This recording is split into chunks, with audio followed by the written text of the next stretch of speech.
السلام علیکم۔ Programme capital view کے ساتھ میں ہوں ناہید چودھری۔ پروگرام میں سب سے پہلے بات کریں گے وزیر اعظم شہباز شریف صاحب کے UAE کے دورے کے حوالے سے، اور وہ وہاں پر موجود رہے۔ بڑی ایک اہم سمٹ میں انہوں نے ورلڈ گورنمنٹ سمٹ میں شرکت کی اور وہاں پر خطاب کیا۔ اوورآل ان کے خطاب کے حوالے سے اگر جو بات کریں، جو نمایاں چیزیں سامنے آئی ہیں، انہوں نے بات کی ہے عالمی چیلنجز کے حوالے سے، خصوصاً انہوں نے سیکیورٹی کے معاملات کے حوالے سے بات کی، غزہ کے حوالے سے وہاں پر گفتگو ہوئی، اور اس کے علاوہ پاکستان جو انیشیٹو لے رہا ہے اس کے حوالے سے انہوں نے بڑی کھل کر گفتگو کی ہے۔ اس وقت اڑان پاکستان جو پاکستان کا اس وقت کا بیسٹ پروگرام ہے، اس کے حوالے سے بھی بات ہوئی۔ اور ایک obviously جب ایسی سمٹس ہوتی ہیں، جو ان کا خطاب ہے اور باقی تمام تر چیزیں ہیں یقیناً بہت اہم ہوتی ہیں، اس کے ساتھ ساتھ سائیڈ لائن میٹنگز بڑی امپورٹنٹ ہوتی ہیں۔ یہ خصوصی دعوت پر ان کا دورہ تھا۔ وزیر اعظم شہباز شریف صاحب جو ہیں متحدہ عرب امارات کے صدر شیخ محمد بن زیاد نہیان سے انہوں نے ملاقات بھی کی، ان کی وہاں پر ملاقات ہوئی، پرتپاک استقبال کیا گیا۔ اور اس سمٹ میں جو ہمیشہ سے پاکستان کا موقف رہا ہے اور جس کو وہ بڑے مضبوط انداز میں بڑی توانا آواز کے ساتھ دنیا کے سامنے پیش کرتے ہیں، وہ ہمیں وہی چیزیں جو ہیں اس مرتبہ پھر نظر آئی ہیں۔ انہوں نے معاشی ترقی اور سرمایہ کاری کے مواقع کے حوالے سے گفتگو کی، عالمی چیلنجز اور بین الاقوامی تعاون کے حوالے سے گفتگو ہوئی، پاکستان کی خارجہ پالیسی کے حوالے سے گفتگو کی گئی، اور پاکستان میں سرمایہ کاری کے جو مواقع ہیں ان کے حوالے سے خصوصی گفتگو اور جن سیکٹرز میں انویسٹمنٹ ہو سکتی ہے ان کی بھرپور طریقے سے نشاندہی کی گئی۔ پاکستان کے لیے یہ سمٹ کتنی اہم ہے، اس پر ہم گفتگو کریں گے پروگرام میں، اور وزیر اعظم صاحب نے جو خطاب کیا ہے، جو گفتگو کی ہے، آنے والے دنوں میں پاکستان اس سے کیا سمیٹ سکتا ہے، کیا ثمر پاکستان کو حاصل ہوگا، اس کا ہمیں کیا فائدہ ہونے جا رہا ہے نیئر فیوچر میں، اس کے حوالے سے گفتگو ہوگی۔ جو اس وقت میرے ساتھ پینلسٹ موجود ہیں ان کا انٹروڈکشن میں آپ سے کرا دیتی ہوں۔ پروگرام میں جوائن کر رہے ہیں رشید صافی صاحب اور شنیلا مار صاحبہ، ڈاکٹر فاروق عادل صاحب اور اون شیرازی صاحب پروگرام کا حصہ ہے۔ آپ چاروں کا شکریہ ہمیں جوائن کرنے کے لیے۔ میں چاہوں گی صافی صاحب کچھ چیزیں جو میں نے اپنے انٹرو میں جس کا ذکر کیا ہے اس کو ذرا تھوڑا سا ہمیں بتا دیجیے گا، تفصیلی جو چیدہ نکات ان کے اس خطاب کر رہے اور ان کے اس خطاب کو کتنا مؤثر آپ دیکھ رہے ہیں، جو ایک مضبوط آواز اور ایک مضبوط موقف ہمیشہ کی طرح انہوں نے پاکستان کا دیا ہے مختلف مسائل کے حوالے سے۔ شکریہ ناہید۔ سمٹ میں وزیر اعظم صاحب کی تقریر اور شرکت کے حوالے سے چیدہ نکات تو آپ نے ساری بتا دی ہے۔ جو آپ فردر ایلیبریشن چاہ رہی ہے اس کے مطابق اگر ہم یہ دیکھیں گلف میڈیا کو آج تو وزیر اعظم صاحب کی تقریر کو اور ان کی شرکت کو نمایاں طور پر اجاگر کیا گیا ہے، اور وزیر اعظم صاحب کی یہ آفرز جو مختلف آفرز وزیر اعظم صاحب نے اس سمٹ میں دنیا کو دی ہے اس کی بھی کافی پذیرائی ہمیں نظر آ رہی ہے۔ اس میں سب سے بڑی بات آپ نے بتا دی کہ متحدہ عرب امارات کے حکمرانوں سے بہت ہی سیر حاصل گفتگو پاکستان کی ہوئی ہے، اور یہ ایک ایسا موقع تھا کہ پاکستان کو اپنا جو پاکستان میں جو پوٹینشل ہے سرمایہ کاری کے حوالے سے اور بین الاقوامی تعاون کے حوالے سے اس کو دنیا کے سامنے رکھا گیا، اور سائیڈ لائن پہ وزیر اعظم صاحب کی بہت ہی فروٹفل جو ملاقاتیں تھیں وہ بھی پائے تکمیل تک پہنچی۔ ہم جانتے ہیں کہ اس سفر میں وزیر اعظم صاحب کے ہمراہ سپہ سالار صاحب بھی تھے۔ انہوں نے سیکیورٹی کے حوالے سے یقینی طور پر ان کی بھی بائیلیٹرل طور پر بات چیت ہو گئی ہوگی UAE کے حکمرانوں کے ساتھ، اور اس میں اس سمٹ میں شریک دیگر جو مہمان تھے ان کے ساتھ کافی بہتر ملاقاتیں ہوئی ہے، اور وزیر اعظم صاحب کا یہ عزم کہ 2030 تک پاکستان کو رینیوبل انرجی کے شعبے میں خود کفیل بنانا اور پاکستان میں سرمایہ کاری کے ماحول کو مزید بہتر بنانا، اڑان پاکستان کو ایک رول ماڈل اور ایک پائلٹ پروگرام کے طور پر پاکستان کی معاشی ترقی کے لیے ایک سنگی میل ثابت کروانا، کلائمیٹ چینج کے حوالے سے وزیر اعظم صاحب کا بہت دو ٹوک اور واضح موقف، اور سب سے بڑھ کر جو عالم اسلام کا ایک سلگتا ہوا اس وقت کا مسئلہ ہے امریکی موقف اور اسرائیلی موقف کے بعد کہ غزہ کی پٹی کو مسلمانوں یعنی فلسطینیوں سے خالی کروانے کی جو ان کی ناجائز تجاویز ہے، اس پہ وزیر اعظم صاحب کا ایک واضح سٹانس لینا اور پاکستان کا دیرینہ موقف یعنی دو ریاستی حل کے تحت ہی فلسطین کے مسئلے کو حل کرنے پر اصرار، یہ ایسے واقعات تھے جس نے پاکستان کی جو عالمی مدبرانہ اور جو ایک لیڈر کی حیثیت سے کردار ہے وزیر اعظم صاحب کی بھرپور کوششوں سے اس سمٹ کے دوران وہ اجاگر ہوا ہے، وہ کھل کر سامنے آیا ہے۔ شلیلا، ایک تو جو ہم بات کر رہے ہیں اس وقت جو عالمی چیلنجز ہیں جس کا انہوں نے ذکر کیا ہے، خصوصی طور پر جو سیکیورٹی کے معاملات ہیں اس کے حوالے سے انہوں نے بڑی کھل کر بات کی ہے، مڈل ایسٹ کے حالات ہیں اور یہ سب چیزیں ہم سمجھتے ہیں بخوبی، اسی وقت ان کا حل نکل سکتا ہے، اسی وقت یہ امن قائم ہو سکتا ہے، سیکیورٹی کے معاملات درست ہو سکتے ہیں، جو فلسطین کا دو ریاستی حل اور جو فارمولہ دیا گیا ہے جب تک اس پر عمل درآمد نہ ہو۔ وزیر اعظم صاحب نے بڑی کھل کر اس پر بات کی ہے، ان کے اس موقف کو کس طرح سے دیکھا جائے گا، انہوں نے پھر اس کا اعادہ کیا ہے، اس کو کس طرح سے پذیرائی ملے گی؟ شکریہ ناہید۔ بات یہ ناہید کہ پاکستان کا فلسطین کے اوپر جو ہے ہمیشہ ایک دو ٹوک موقف رہا ہے اور انہوں نے ہمیشہ مظلوم فلسطینیوں کی حمایت کی ہے۔ اقوام متحدہ کا فورم ہو یا جو ایسے انٹرنیشنل فورم ہو جہاں پہ آپ ملٹی لیٹرل ایشوز کے اوپر بات کر سکتے ہیں، وہاں پہ پاکستان نے ہمیشہ فلسطین کے لیے بات کی ہے۔ ہم نے وزیر اعظم کا دیکھا ہے کہ جس جگہ پہ بھی وہ گئے ہیں اپنے فورن ٹرپ میں فلسطین کا ایشو ان کے سامنے رہا، اور فلسطین ایک سال سے ہم دیکھ رہے ہیں جو فلسطین کے اندر ہو رہا ہے، کس طرح سے ان کے وہاں پہ ہزاروں لوگوں کو زخمی کیا گیا ہے، سینکڑوں لوگ وہاں پہ شہید ہو گئے ہیں، لاکھوں کی تعداد میں لوگ باقاعدہ نسل کشی ہوئی ہے، لاکھوں کی تعداد میں لوگ ڈسپلیس ہو گئے ہیں۔ اقوام متحدہ کی رپورٹ ہے کہ 2040 تک تو وہاں سے صرف ہم انفراسٹرکچر ہی اٹھا سکتے جو سارا تباہ کر دیے گئے، سکول، ہاسپٹل، سب کچھ تباہ کر دیا گیا۔ اس کے بعد اب جو ویسٹ کی طرف سے یا جو بڑی قوتیں ہیں، عالمی قوتیں، ان کی طرف سے جو فارمولہ آ رہا ہے کہ بھئی آپ فلسطینیوں کو کہیں اور شفٹ کر دیا جائے تاکہ وہاں پر ہم جو ہے انفراسٹرکچر کو بلڈ کر لیں، یہ ان کی سرزمین پہ قبضہ کرنے والی بات ہے کہ آپ ان کو بے گھر کر دیں، جو ان کی بچی کچی جگہ اس کے اوپر بھی اسرائیل کا قبضہ ہو جائے۔ تو جو وزیر اعظم صاحب کا موقف ہے وہ موقف ہے جس کے ساتھ تمام وہ لوگ جو انسانی حقوق کی تنظیمیں ہیں، وہ تمام دنیا کے لوگ جو انسانیت کے ساتھ ہیں، وہ اس کے ساتھ کھڑے ہوئے ہیں۔ آپ سعودی عرب کو دیکھ لیں، ان کا بھی بڑا واضح سٹانس اس کے اوپر آیا ہے کہ وہ فلسطین کے ساتھ ہے، اور جب تک فلسطین کے معاملہ ٹھیک نہیں ہوگے اسرائیل کے ساتھ ان کے تعلقات بھی نارمل نہیں ہوں گے۔ اسی طرح تمام مسلم ملک جو ہیں وہ اسی موقف پہ ہیں جس پہ وزیر اعظم شہباز شریف صاحب جو ہیں وہ کھڑے ہوئے ہیں، اور یہ فلسطین کا حق ہے، وہ ان کی سرزمین تھی جس کے اوپر قبضہ کیا گیا ہے۔ تو اب اس کا دو ریاستی فارمولہ جو اس پہ اگر عمل کر لیا جائے تو مڈل ایسٹ کے اندر امن آ جائے گا۔ اگر تو اسرائیل چاہتا ہے کہ وہ وہاں پہ ایک عالمی بدماش والا ہی میں اس کو کہہ سکتی ہوں، لفظ استعمال کرتی ہوں، کردار ادا کرنا چاہتا ہے تو وہ دنیا کے امن کے لیے خطرہ بن جائے گا، کیونکہ مڈل ایسٹ کے حالات پھر جو ہے وہ خراب ہونے شروع ہو جائیں گے۔ تو جو بین الاقوامی قوتیں اب ان کو بھی اگر کسی سلوشن کی طرف آنا ہے تو وہ وہی ہوگا حل جو وزیر اعظم صاحب کہہ رہے ہیں۔ اور مجھے یہ لگ رہا ہے کہ اب آہستہ آہستہ جس طرح پریشر پڑ رہا ہے، جس وقت فلسطین کے اندر جو یہ نسل کشی کر رہا تھا اسرائیل، اور پھر انٹرنیشنل کورٹ سے بھی ان کے خلاف جو فیصلہ آیا تھا، دنیا کے اندر ہم نے دیکھا تھا کہ ملین مارچ اس کے حق میں اسرائیل کے خلاف ہو رہے تھے اور فلسطین کے حق میں ہو رہے تھے۔ پھر بہت سے یورپی ممالک نے یہ بھی کہا کہ اگر دو ریاستی فارمولے کی طرف جائیں گے تو وہ فلسطین کو قبول کرنے کے لیے تیار ہے۔ تو یہ جو وزیر اعظم صاحب نے اس فورم پہ جا کے جو فلسطین کے لیے بات کی ہے، یہ ایک بہت اچھا اقدام ہے، اور یہ اسی موقف کا اعادہ کیا گیا ہے جو پاکستان کا شروع دن سے فلسطین کے لیے اور دنیا کے امن کے لیے اور مڈل ایسٹ کے امن کے لیے خصوصی طور پہ یہ حل جو ہے بہترین ہے۔ اور مسلم ممالک کی طرف سے اب بڑا کھل کر اس پر بیانات بھی آ رہے ہیں، سعودی عرب کا بڑا اسٹرانگ قسم کا اس پہ موقف سامنے آیا ہے۔ بہرحال یہ ایک بہت بڑا ایشو ہے، اور وزیر اعظم صاحب نے ہمیشہ کی طرح اس پلیٹ فارم کو بھی استعمال کیا ہے تاکہ دنیا کی توجہ اصل حقیقت کی طرف دلائی جا سکے۔ ڈاکٹر صاحب، معاشی ترقی، سرمایہ کاری کے حوالے سے جو انہوں نے اپنا موقف دیا ہے، جو انہوں نے گفتگو کی ہے، سسٹینیبل ڈیولپمنٹ کے حوالے سے جب ہم گفتگو کرتے ہیں، یہ ساری چیزیں بہت اہم ہیں۔ ہم ملک میں ایسا ماحول فراہم کرنا کہ جس میں زیادہ سے زیادہ سرمایہ کار آپ کے ملک میں آئیں، یہاں پر انویسٹمنٹ کریں، یہ بہت ضروری ہوتا ہے۔ ان ساری چیزوں پر نہ صرف ملک میں ہوم ورک ہو رہا ہے، اس پہ کام ہو رہا ہے، بلکہ باہر لوگوں کو راغب کیا جا رہا ہے کہ وہ یہاں پر پاکستان میں انویسٹمنٹ کریں۔ جی ٹھیک بات ہے۔ دیکھیں، اس وقت اگر وزیر اعظم ملک سے کوئی باہر جاتے ہیں، کسی کانفرنس میں شرکت کرتے ہیں، کچھ لوگوں سے ملاقات کرتے ہیں،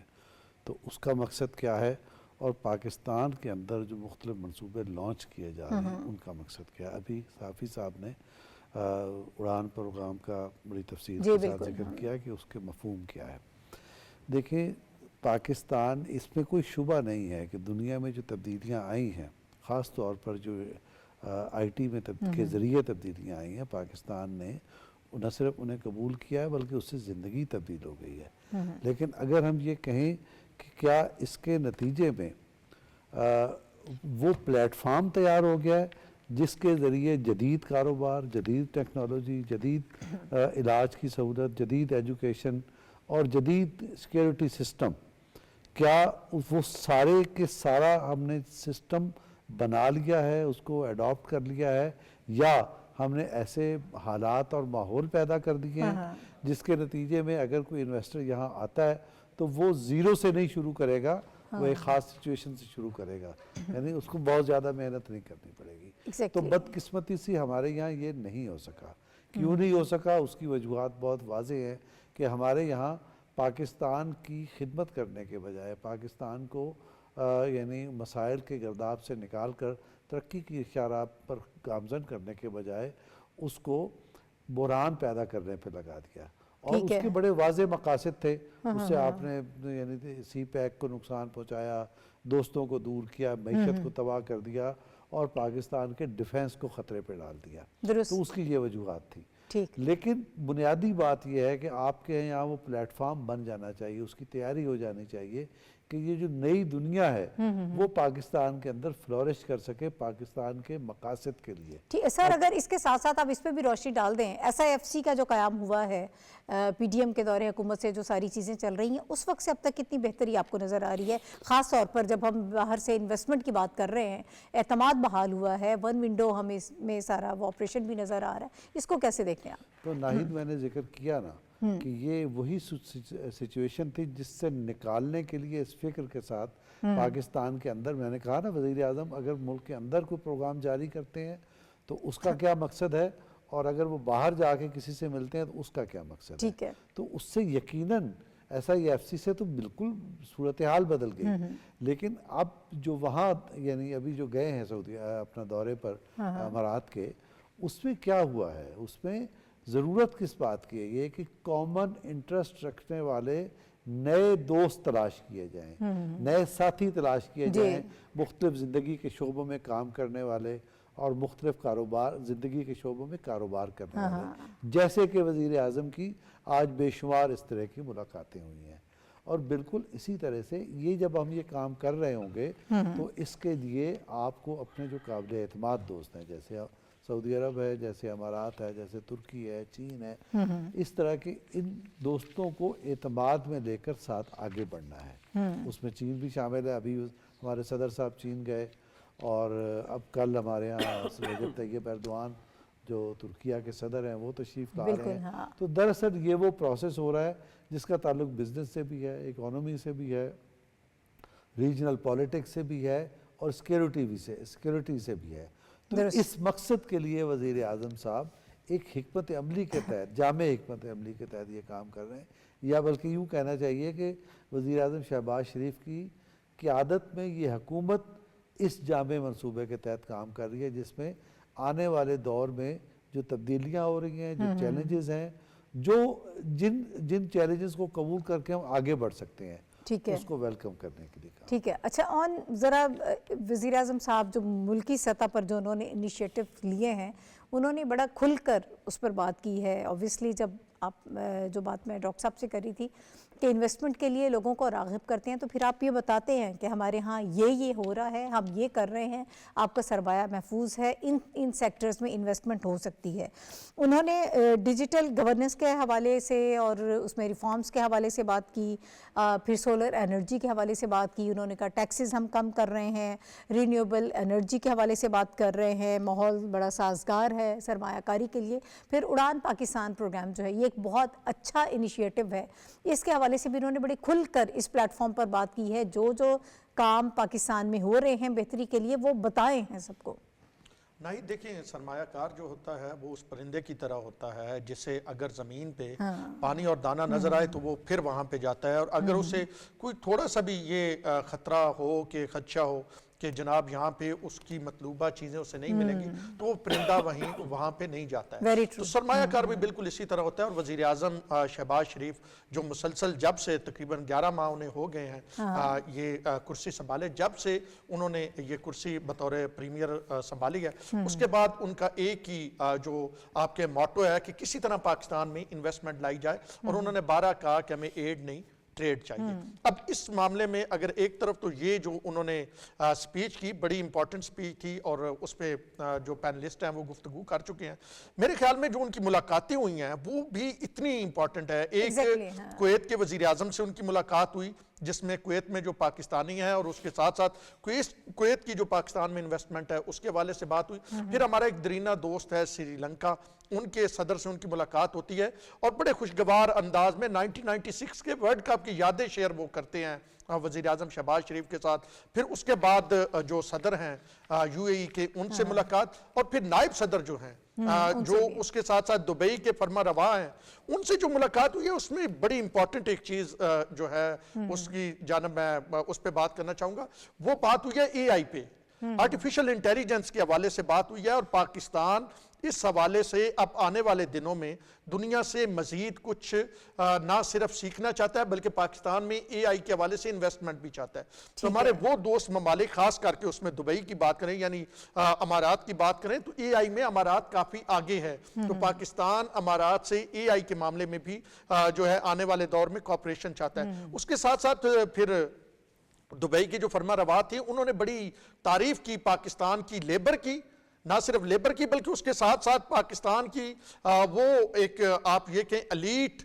کام کرنے والی، جنہیں میں کہتا ہوں کہ کام کرنے والے الیٹ لوگ تو کہتے ہیں نا الیٹ وہ جن کے پاس بہت پیسے ہیں، میں الیٹ اس سے سمجھتا ہوں جس کے پاس مائنڈ ہے، جو پاکستان کا نام دنیا بھر میں روشن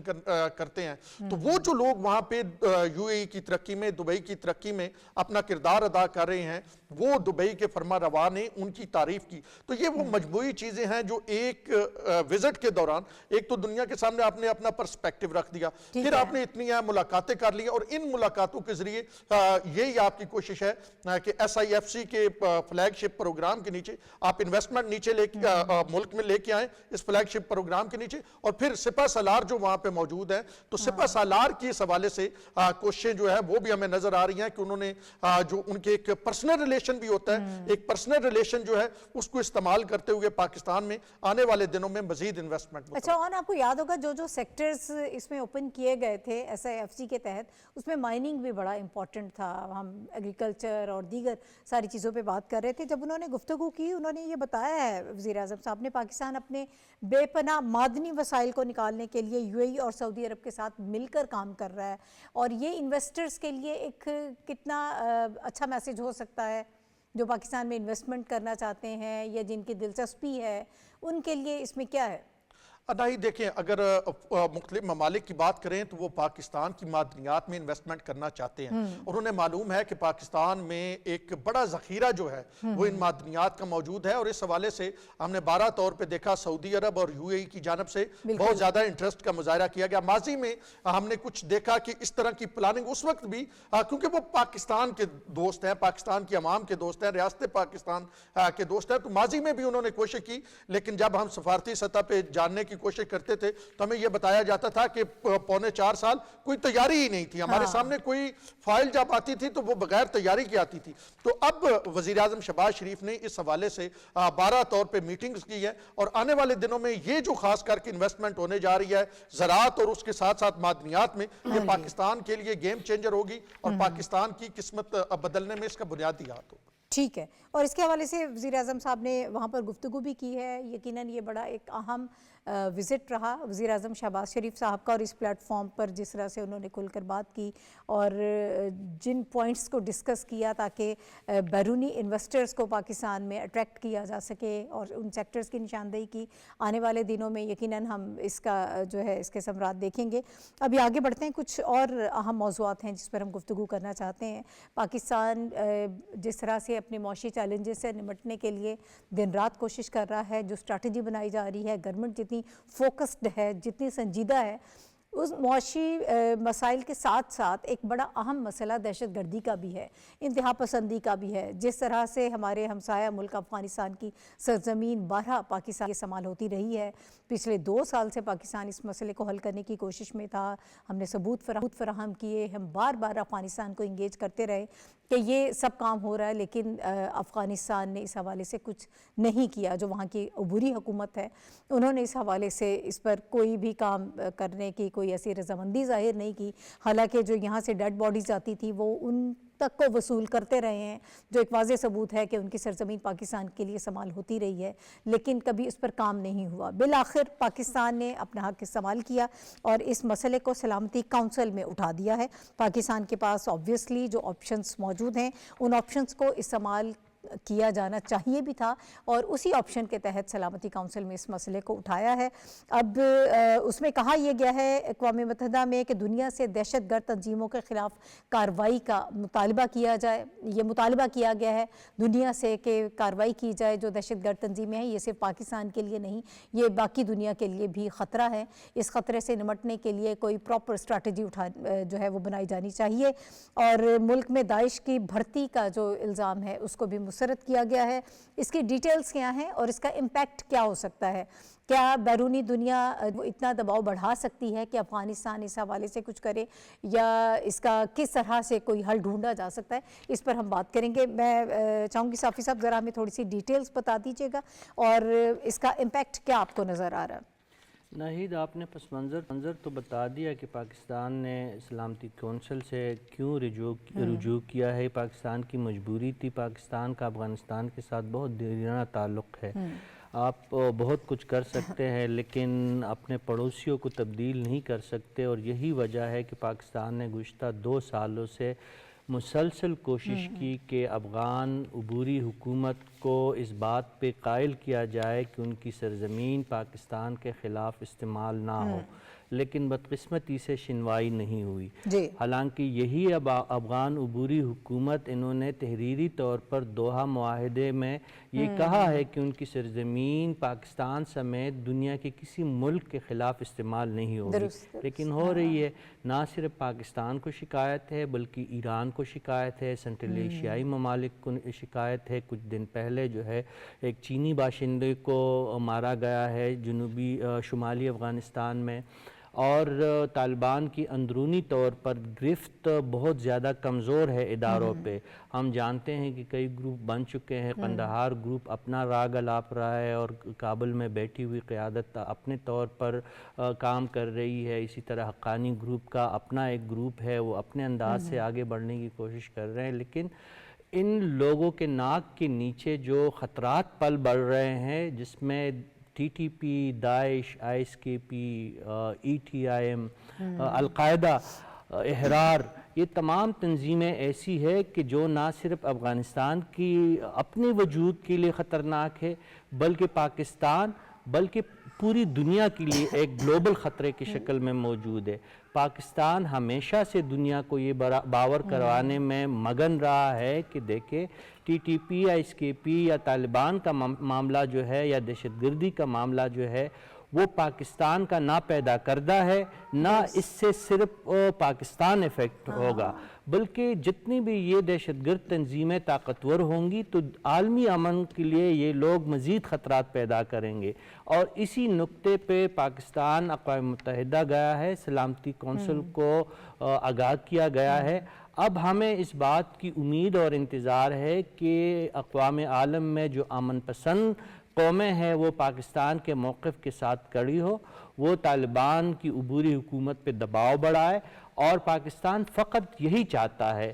کہ چاہے وہاں پہ طالبان کی عبوری حکومت قائم رہے یا وہاں پہ کوئی اور سیٹ اپ آتا ہے، پاکستان کے افغانستان کے اندرونی مسائل اور سیاسی معاملات سے کوئی تعلق نہیں ہے. پاکستان فقط یہ چاہتا ہے کہ ہماری سرزمین پہ دراندازی نہ ہو، دہشت گردی نہ ہو. تو امید ہے پاکستان سلامتی کونسل کا انتہائی اہم ملک ہے، پاکستان کے سلامتی کونسل میں بہت ہی قریبی دوست ممالک شامل ہے. ہمیں امید ہے اور ہمیں یقین ہے کہ پاکستانی موقف کو عالمی سطح پہ تقویت ملے گی اور آنے والے دنوں میں طالبان پہ دباؤ لا کے پاکستان کی سرزمین کو محفوظ بنانے میں دنیا بھر پاکستان کی مدد کرے گا. ٹھیک ہے شنیلا، اس معاملے کو سیکیورٹی کاؤنسل میں لے کر جانا اٹسیلف کتنا امپورٹنٹ ہے، اس کی کیا سگنیفیکنس ہے، اور پھر جو ہم انتظار کر رہے ہیں کہ اس کا جو ہمیں رسپانس آئے گا، کتنی امید ہے اس کی؟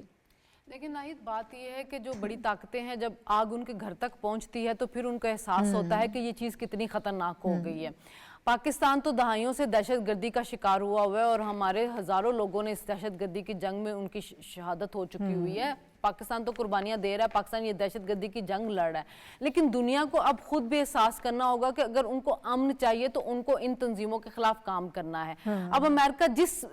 جلدی کے ساتھ افغانستان سے نکلا ہے، اس کو بغیر سیٹلڈ کیے وہاں پہ جو حکومت تھی اس کو استحکام مل جاتا، وہاں پہ جو دہشت گرد تنظیمیں تھیں ان کا مکمل طور پہ خاتمہ ہو جاتا تو وہ زیادہ بہتر ہو جاتا. لیکن وہاں پہ جلد بازی میں نکل گئے کیونکہ ظاہر ہے آپ اب الیکشن میں جا رہے تھے، کوئی نہ کوئی کامیابی کا تمغہ اپنے کندھوں پہ سجانا ہوتا ہے، اس کی وجہ سے نکل گئے، وہاں پہ اسلحہ بھی چھوڑ کے چلے گئے. یہ بھی کہہ دیا گیا بعد میں کہ جی وہ پیسے بھی ان کے اکاؤنٹ میں ہم سے ویسے ہی ایکسیڈنٹلی ان کے اکاؤنٹ میں ٹرانسفر ہو گئے. تو وہ ساری چیزیں جو تھی، وہی اسلحہ وہی پیسہ جو تھا، وہ دہشت گرد تنظیمیں جو تھی پاکستان میں دہشت گردی میں استعمال کرنا شروع ہو گئی تھی. پھر اس وقت جو حکومت تھی انہوں نے بھی بغیر سوچے سمجھے وہاں سے دہشت گرد جو تھے یا پلاننگ کے تحت جو ان کا یہ تھا کہ جب الیکشن ہوں گے وہ دوسری سیاسی تنظیموں کے خلاف کام کریں گے تو وہاں سے لا کے لوگ یہاں پہ بسا دیے. وہ معاملہ بہت بڑا ہوتا جا رہا ہے. پاکستان تو دہشت گردی کی جنگ لڑ رہا ہے، ہمارے جو جوان ہیں وہ بارڈر پہ بیٹھے ہوئے اور اس ملک کا تحفظ کر رہے ہیں. جتنے آپریشنز ہم کر چکے ہیں، جتنا پیسہ ہم اس پہ خرچ کر چکے ہیں، دنیا میں معاشی طور پر جتنا نقصان اٹھایا ہے، دہشت گردی کے خلاف جنگ نہیں لڑی جو پاکستان نے لڑی ہے. اتنا نقصان دنیا میں کسی نے نہیں اٹھایا جو پاکستان نے اٹھایا ہے. اب جو ڈونلڈ ٹرمپ آئے ہیں ان کو بھی احساس اب ہو رہا ہے کہ اس وقت کیا غلطی ہوئی تھی، اور وہ کہہ بھی رہے ہیں کہ ہم ان سے حساب بھی لیں گے، اسلحے کا بھی لیں گے، ہم پیسے کا بھی لیں گے. تو اس اہم موقع پہ جو پاکستان اپنا موقف لے کر سلامتی کونسل میں گیا ہے تو وہاں پہ وہ جو تمام ممالک جو دہشت گردی کی وکٹم رہ چکے ہیں وہ ضرور پاکستان کا ساتھ دیں گے اور افغانستان کی عبوری حکومت کے اوپر دباؤ پڑے گا. دیکھیں افغانستان کی حکومت جو ہے وہ بھی اس وقت معاشی طور پہ بہت ڈیسٹیبلائز ہے.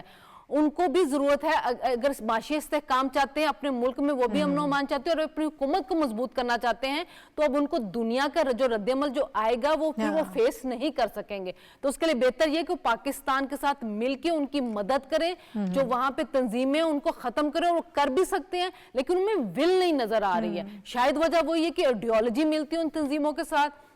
یا وہ نہیں چاہتے کہ وہ تنظیمیں داعش کے ساتھ مل جائیں، داعش وہاں پہ مضبوط ہو جائے اور ان کا رہا سا اقتدار بھی ختم ہو جائے. لیکن اس ڈر خوف سے نکل کے اگر انہوں نے وہاں پہ اپنے اقتدار کو مضبوط کرنا ہے تو ان کو دنیا کے ساتھ مل کے، پاکستان کے ساتھ مل کے ان تمام تنظیموں کا خاتمہ کرنا ہوگا. ورنہ پھر پاکستان تو اپنا دفاع کرنا جانتا ہے اور پاکستان اپنا دفاع کر بھی رہا اور پاکستان ان تنظیموں کو ختم کرنا بھی جانتا ہے. ٹھیک ہے ڈاکٹر صاحب، یہ جو آپشن استعمال کی گئی ہے پاکستان کی طرف سے، آپ اس کو کیسے دیکھ رہے ہیں؟ اور پھر بڑا سوال یہی ہے کہ کیا اس کا کوئی ہمیں پازیٹیو رسپانس آئے گا سفارتی سطح پر؟ کیا سم ہاؤ کوئی دباؤ بڑھایا جا سکتا ہے؟ کچھ معاملات بہتر ہو سکتے ہیں؟ دو پہلو ہے نا. ایک تو یہ کہ آپ دنیا کے سامنے ایک مسئلہ لائیں اور اس کو اجاگر کر کے دباؤ ڈالیں کہ اس مسئلے کو حل کریں. دوسرا یہ ہے کہ آپ اپنے دوست تلاش کریں اس مسئلے کو اجاگر کر کے. ٹھیک. کیونکہ یہ صرف یہ تو نہیں ہے کہ افغانستان یہ گڑبڑ کر رہا ہے تو اس کے نتیجے میں پاکستان کو نقصان پہنچ رہا ہے یا دہشت گردی ہو رہی ہے یا سرمایہ کاری نہیں آ رہی. نہیں، اس کے اثرات تو پورے خطے پہ مرتب ہو رہے ہیں. پورے خطے میں غربت اس کے نتیجے میں ہوگی، پورے خطے میں اس کے نتیجے میں سرمایہ کاری متاثر ہوگی، پورے علاقے میں آپ کے یہاں بزنس کی ایکٹیویٹی ہے وہ متاثر ہوگی اور عدم استحکام پیدا ہوگا. اچھا، یہ جو عدم استحکام پیدا ہو رہا ہے اس کے لیے بھی کچھ خاص عناصر ہیں جو یہ پیدا کرنا چاہتے ہیں. مثال کے طور پر اب اس میں شرمانے کی کیا ضرورت ہے؟ انڈیا کا آپ نام لے سکتے ہیں، اور انڈیا کی پشت پر کچھ اور طاقتیں بھی بیٹھی ہیں. وہ نہیں چاہتی کہ اس خطے کے اندر یہ ایکٹیویٹی پیدا ہو اور اس کے نتیجے میں اس خطے میں خوشحالی آئے اور استحکام آئے. اس کا ایک پہلو یہ ہے. دوسرا پہلو جو ہے وہ افغانستان کے خالصتاً اس کے اندر ہے. اس کے اندر کچھ عوامل دوسرے ہو سکتے ہیں، لیکن جب افغانستان پر غیر ملکی طاقتیں آئیں تو پاکستان نے کیوں ان کا ساتھ دیا؟ اس لیے ساتھ دیا کہ ایک تو یہ کہ ہمارے پڑوسی ہیں، ہمارے ان کے ساتھ رشتے ناتے ہیں، ہمارا آنا جانا ہے اور ہمارا بزنس بھی ہے ان کے ساتھ، تو وہ ہمارے یہ بھائی ہیں، تو ہمیں اور ہمارے یعنی آنگن کے پیچھے بیٹھے ہوئے ہیں یہ، تو کیوں نہ ان کو سپورٹ کیا جائے؟ تو پاکستان نے انہیں سپورٹ کیا اور اس کے نتیجے میں بار بار افغانستان نے کامیابی حاصل کی۔ افغانستان میں جو بھی کامیابی ہے وہ پاکستان کے بغیر کبھی ممکن نہیں ہو سکتی تھی۔ لیکن اس کے جو ناکامی ہے افغانستان کی وہ یہ کہ جو مختلف گروہ تھے افغانستان کے، ان کو بھی سمجھ میں آنا چاہیے تھا کہ افغانستان تاریخ کی ایک بدترین بحران سے دوچار ہو گیا ہے، اور اس بحران سے نکلنے کے لیے ہمیں آپس کے اختلافات کو ختم کرنا ہوگا، اس سے اوپر اٹھ کے پورے افغانستان کے مقاصد کے لیے کام کرنا ہوگا۔ یہ وہ نہیں کر سکے۔ اب وہ جو سچویشن ہے، وہ سچویشن پہلے اس نے افغانستان کو ڈسٹیبلائز کیا، تباہ کیا۔ افغانستان بھی جیسے ابھی شریلا کہہ رہی تھی کہ 2040 تک ملبے کا ڈھیر غزہ سے نہیں اٹھایا جا سکتا، آپ افغانستان کا بھی فضائی جائزہ لیں تو آپ کو ملبے کے ڈھیر دکھائی دیتے ہیں۔ اور یہ جو ملبے کے ڈھیر ہیں، کیوں ان کے ضمیر پہ کچوکے نہیں لگاتے کہ ہم نے اپنے ملک کو برباد کر دیا اور ہماری بربادی جو ہے اب وہ پھیلنی شروع ہو گئی ہے۔ تو اس سچویشن کو پاکستان دنیا کے سامنے ہائی لائٹ کرنا چاہتا ہے اور انہیں بتانا چاہتا ہے کہ دیکھو، جیسے ابھی شنیرا نے کہا کہ یہ آگ تمہارے گھر تک بھی پہنچے گی۔ اس کے علاوہ ہمارے جو الائز ہیں وہ تو ہیں، ہم دنیا کے دیگر حصوں کو بھی بتانا چاہتے ہیں کہ یہ دیکھیں، یہ عالمی امن کے خلاف ہے، یہ بقائے باہمی کے اصول کے خلاف ہے، اس میں آپ کو ہمارے ساتھ کھڑے ہونا ہے۔ ٹھیک ہے، اچھا، اور علاقائی استحکام اور امن کی جو ہم بات کر رہے ہیں، جو ڈاکٹر صاحب نے بھی ریفرنس کیا کہ جو ہمارے الائز ہیں ان کو تو ہم انگیج کر رہے ہیں، بتا رہے ہیں، لیکن یہ خطرہ اب اتنا بڑھتا جا رہا ہے اور دن بہ دن بڑھتا جا رہا ہے کہ اب اس سے کوئی بھی محفوظ نہیں رہ سکے گا اگر خدا نخواستہ چیزیں اسی طرح چلتی رہیں اور اس کو پاکستان کا مسئلہ، ہمارے خطے کا مسئلہ سمجھتا جاتا رہا اور اسی طرح اس کو ہوا دیتی جاتی رہی، جس طرح سے بہت سارے اور لوگ اور قوتیں اس کے پیچھے ہیں، تو پھر اس سے کوئی بھی محفوظ نہیں رہ پائے گا۔ یہ جو آپشن استعمال کی گئی ہے، پاکستان نے یہ جو قدم اٹھایا ہے، اس ریفرنس میں آپ یہ سمجھتے ہیں کہ یہ بڑا اہم ہو سکتا ہے؟ نہیں، دیکھیں، پاکستان نے ہمیشہ یہ کوشش کی ہے کہ جتنے بھی ممالک ہیں ان کے ساتھ کوئی ایشو بنتا ہے تو دو طرفہ طور پہ اسے حل کیا جائے، پہلے دو طرفہ کوشش کی جاتی ہے۔ اس تناظر میں بھی اگر ہم دیکھیں تو ہم نے 12 طور پہ جو یہ تقریباً 2 سال سے تو یہی چل رہا تھا، مسلسل طور پہ ہر حوالے کر رہے تھے، ثبوت دے رہے تھے، ملٹری کی جانب سے اور سفارتی طور پہ دوستوں کو درمیان میں مطلب ڈال کے ہر طرح سے ہم نے ان تک یہ انفارمیشن پہنچائی۔ ہم نے انہیں کہا کہ آپ کی سرزمین ہمارے خلاف استعمال ہو رہی ہے اور یہ اس معاہدے کی خلاف ورزی ہے جو آپ کا، جب آپ کو انٹرم یہ دیا جا رہا تھا دعا میں، تو جب آپ نے یہ معاہدہ کیا تھا اس کی بھی خلاف ورزی ہے۔ اب معاملہ جو ہے وہ حد سے بڑھتا جا رہا ہے اور مسلسل طور پہ پاکستان میں جو دہشت گردی کے واقعات ہیں اس میں ان لوگوں کے نام آنے شروع ہو گئے ہیں جو ڈائریکٹلی طور پہ وہاں پہ کہیں نہ کہیں عبوری حکومت سے انٹر لنک نظر آتے ہیں۔ جب اس طرح کی چیزیں سامنے آتی ہیں تو پھر پاکستان عالمی سطح پہ اپنا مقدمہ لے کے جاتا ہے اور پاکستان یہ تمام چیزیں عالمی سطح پہ رکھتا ہے، لیکن پھر پاکستان مخالف ایک پراپیگنڈا شروع ہو جاتا ہے۔ اور اب سے تھوڑی دیر پہلے ترجمان دفتر خارجہ نے اس کی وضاحت کی ہے اور ان کی وضاحت جو آئی ہے انہوں نے کہا ہے کہ پاکستان کی دہشت گردی اور غیر ملکی تسلط پر پالیسی میں کوئی تبدیلی نہیں آئی۔ یعنی اس کو کچھ لوگ، ترجمان دفتر خارجہ کا یہ بھی کہنا ہے کہ بعض میڈیا حلقے پاکستان کے موقف کو توڑ مروڑ کر پیش کر رہے ہیں۔ دہشت گردی کی تاریخ میں آزادی کی جدوجہد اور غیر ملکی تسلط کے خلاف مزاحمت میں فرق ہونا چاہیے۔ تو یعنی ایک چیز پاکستان نے اب یہ واضح کر دی کہ آپ اس کو کسی اور طرح موڑ کے نہ لے جائیں اپنے فائدے کے لیے۔ پاکستان صرف سٹرکٹلی یہ بات کر رہا ہے کہ اگر کسی ملک کی سرزمین پاکستان کے خلاف استعمال ہو رہی ہے اور مسلسل طور پہ استعمال ہو رہی ہے، اور اس سے پہلے بھارت کا معاملہ بھی اسی طرح ہے کہ ہم نے بھارت کے حوالے سے کلبھوشن یادو کی ڈوزیئر دیے، مثال بالکل، موجود ہے، ہاں۔ ہم نے ڈوزیئر دیے، ہم نے اقوام متحدہ کو بھی ڈوزیئر دیے. تو اب یہ معاملہ انٹرنیشنل سطح پہ لے جانے کا صرف ایک ہی مقصد ہے کہ دنیا اگر امن چاہتی ہے تو پھر سب سے پہلے ان قوتوں کے خلاف، ان دہشت گرد عناصر کے خلاف، ان دہشت گرد تنظیموں کے خلاف کارروائی کرنی ہوگی جو صرف پاکستان کے لیے نہیں بلکہ عالمی امن کے لیے خطرہ ہے. اور اس کے لیے بڑا انتظار کیا گیا ہے. اب افغانستان دوست ملک، ہمارا برادر ملک، اسی کو سوچتے ہوئے بار بار بات بھی کی گئی، ثبوت بھی دیے گئے، لیکن جب دوسری طرف سے آپ کو بالکل کوئی جواب نہ آئے، ایک نیگیٹو ریسپروکیسی نظر آئے، تو پھر آبویسلی آپ مجبور ہو جاتے ہیں کہ اس طرح آپ جو بھی آپشن آپ کے پاس ہے وہ استعمال کرتے ہیں. اور یہ بہت بڑا قدم ہے جو پاکستان نے اٹھایا، بہت بڑی آپشن ہے، اپنا حق استعمال کیا ہے. یقیناً ہم دہشت گردی کو افورڈ نہیں کر سکتے ہیں اور اسے جان چھڑوانا چاہتے ہیں. کچھ ذرا سیاسی منظرنامے پر بھی تھوڑی سی بات کر لیتے ہیں، اس پر بھی نظر دوڑا لیتے ہیں. اور پاکستان تحریک انصاف نے ایک مرتبہ پھر انٹرا پارٹی جو الیکشنز ہیں ان کے معاملے میں الیکشن کمیشن کو ٹالنے کی کوشش کی ہے. اس سے پہلے بھی جو ہم نے دیکھا کہ جو سماعت ہوتی رہی اس کو ملتوی بھی کروانے کی کوشش کی جاتی رہی. ایک مرتبہ پھر وہ اس میں کامیاب ہو گئے ہیں. 4 مارچ کی اب جو ہے ان کو تاریخ دی گئی ہے. اور لیکن جب باہر صحافیوں سے گفتگو کی گئی تو بیرسٹر گوہر صاحب نے ایک جگہ تو یہ شکوہ کیا کہ ہم نے تو بالکل شفاف الیکشن کروائے تھے، سب سے زیادہ الیکشن شفاف ہم نے کروائے،